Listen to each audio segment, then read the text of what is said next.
మనిషిని మనిషిగా కూడా చూడలేని పరిస్థితులను అన్నింటినీ పారదోలినాయి దీర్ఘకాలిక ప్రజాయుద్ధ పంట.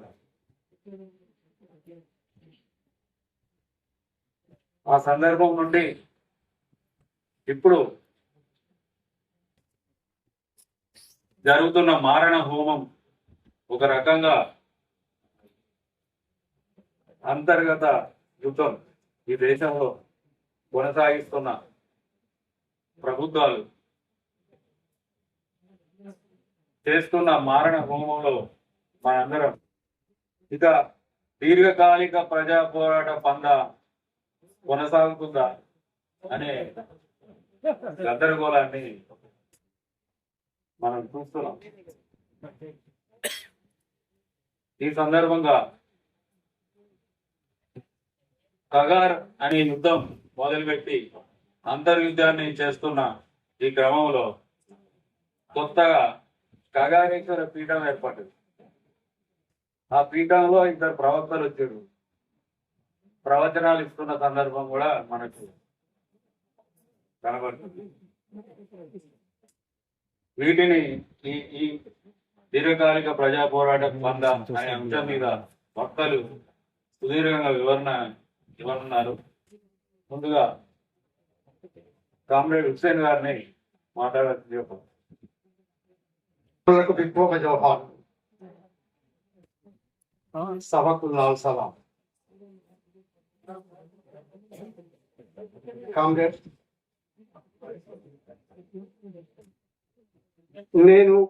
నిజానికి నేను వక్తలుగాను నాకు పెద్దగా అనర్హంగా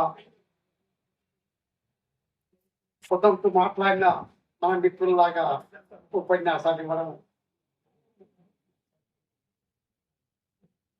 నాకు అనుభవం లేదు. అట్లా మాట్లాడడం అయినా మాట్లాడాలి. పొద్దుతూ మాట్లాడే విషయంలో మరికొన్ని మాటలు కొత్తగా మాట్లాడతా. విషయం అయితే అదే, అనర్గళంగా మాట్లాడకపోయినా అయినా మాట్లాడాలి.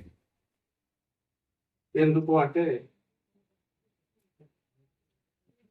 నేరమే అధికారమై ప్రజల్ని నేరస్తులు చేస్తూ ఉంటే, నేరమే అధికారమై ప్రజల్ని నేరస్తులుగా చిత్రిస్తూ శిక్షిస్తూ ఉంటే కళ్ళుండి చెవులుండి నోరుండి ఊరకే ఉండడం నేరమైతుందని ఒక విప్లవ కవి చెప్పినప్పుడు మరి ఏం మాట్లాడకుండా ఉండడం కూడా నేరమే కదా. కాలే కడుపులు మండే గుండెలు విప్లవాన్ని కాంక్షిస్తాయి అని చెప్పుకున్నాం. నాకు కూడా గుండె మండుతా ఉంది.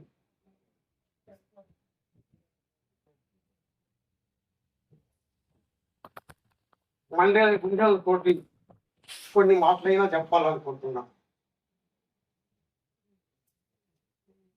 జల్ రహీ హై జిందగీ దౌడతా మషాల్ హై. జిందగీ ఆగిపోతుంది, జీవితం మండిపోతుంది. ఏ రకంగా కాగడా పట్టుకొని పరిగెత్తున్న మనిషి చేతిలోని కాగడాలాగా జిందగీ మండిపోతుంది. జిందగీ జల్ రహీ హై జిందగీ దౌడతా మషాల్ హై. చల్ రహా ఆస్మాన్ सदा लाल लाल है. जल रही जिंदगी दौड़ता मशाल है. एक बुझ गया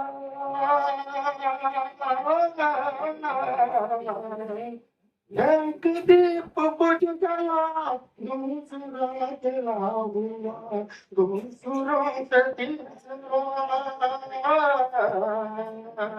दूसरों से तीसरा और भी जला रहा मंजिलों के पास में. मंजिलों के पास में हर कदम बढ़ा रहा. जल रही है जिंदगी दौड़ता मशाल है. अमर वीर जोहार. कामरेड,